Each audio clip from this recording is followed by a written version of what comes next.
भजन गा रही हूँ। भोले बाबा के भवनवा गौरा कैसे रहबूना, हे गौरा कैसे रहबूना, हे गौरा कैसे रहबूना। भोले बाबा के भवनवा गौरा कैसे रहबूना, औगड़दानी के भवनवा गौरा कैसे रहबूना।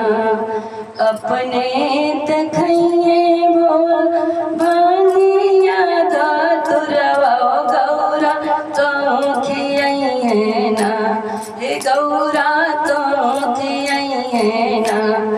कैसे रहबू भोला संगवा गौरा तो खियाइए ना, कैसे रहबू भोला भवनवा गौरा तो खियाइए ना।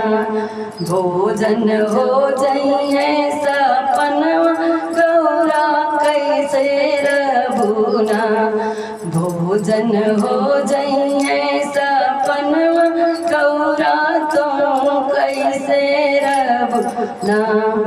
अपने तो पहने बोला छाला में छलवा गौरा तुम्हें पहनाइए ना, गौरा तुम पहनाइए ना।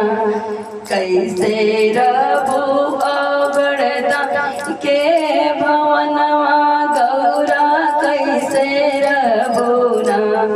भोले बाबा के भवनवा गौरा कैसे रहबूना, हे गौरा कैसे रहबूना, हे गौरा कैसे रहबूना। औगड़दानी के भवनवा गौरा कैसे रहबूना। अपने तो पहले गौरा मृगाया छलवा गौरा तो पैरइए ना, हे गौरा तो पैरइए ना। चुनरी हो जाइए सपनवा गौरा तुम्हें पैरइए ना, चुनरी हो जाइए सपनवा गौरा तो पैरइए ना। औगड़दानी के भवनवा गौरा कैसे रहबूना, हे गौरा कैसे रहबूना, हे गौरा कैसे रहबूना। औगड़दानी के भवनवा गौरा कैसे रहबूना। अपने तो रहिए भोला पर्वत पहाड़वा गौरा, पर्वत पहाड़वा गौरा तो के रखिए ना, हे गौरा तो के रखिए ना। माला हो जाइए सपनवा गौरा तो के रखिए ना। भोले बाबा के भवनवा गौरा कैसे रहबूना, हे गौरा कैसे रहबूना, हे वो गौरा कैसे रहबूना।